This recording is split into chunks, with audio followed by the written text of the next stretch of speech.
How to post multiple landscape photos on Instagram. The very first thing that you need to do is ensure that you're currently running the latest version of Instagram app.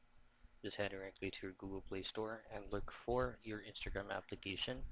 Make sure that it is already updated. Now access your Instagram and make sure that you log into your account. Now tap on this plus sign right here, which you'll have to post something, and from reel change it to post.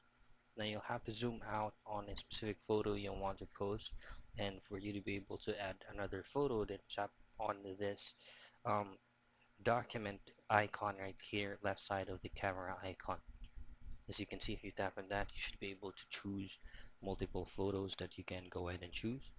And then if you would like to continue on posting it, you can go ahead and change the specific template or the specific layouts that you can choose from Instagram.